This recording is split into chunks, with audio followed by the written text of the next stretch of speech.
సాధారణంగా ఒక హ్యూమిలియేషన్ అనేది అంటే ఒక వ్యక్తిని కించపరచడం అన్నటువంటి పాయింట్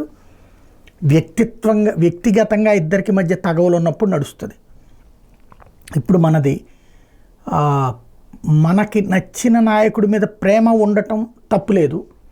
మనకి నచ్చిన నాయకుడిని ఎవరైనా ఏదన్నా అంటే దాని కారణంగా విమర్శించామన్న అర్థం ఉంది. కానీ మాకు నచ్చిన నాయకుడికి అనుగుణంగా నువ్వు వ్యవహరించట్లేదు అనేటటువంటి కారణంతో తీవ్రంగా దుర్భాషలు ఆడటం, అది వ్యక్తిత్వ హననం.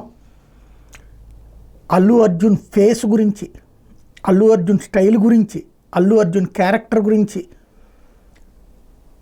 ఈ టైంలో ఇప్పుడు వచ్చినన్ని దారుణమైన పోస్టులు 100కి 70-80% వ్యతిరేక పోస్టులే. ఒక 20-30% ఆ వైఎస్ఆర్ కాంగ్రెస్ పార్టీ వాళ్ళు ఏదో సమర్థింపు పోస్టులు అనుకుంటా, అంతే.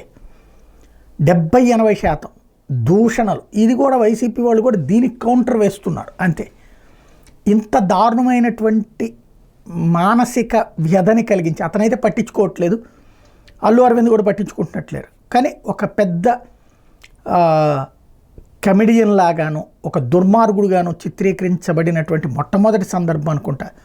అల్లు అర్జున్ దీని జీవితంలో ఊహించాడా లేదా, అసలు దీనికి ముగింపు పలకడం అతని చేతిలో ఉందా లేదా, ఇది భవిష్యత్తు తేల్చాల్సిన అంశం.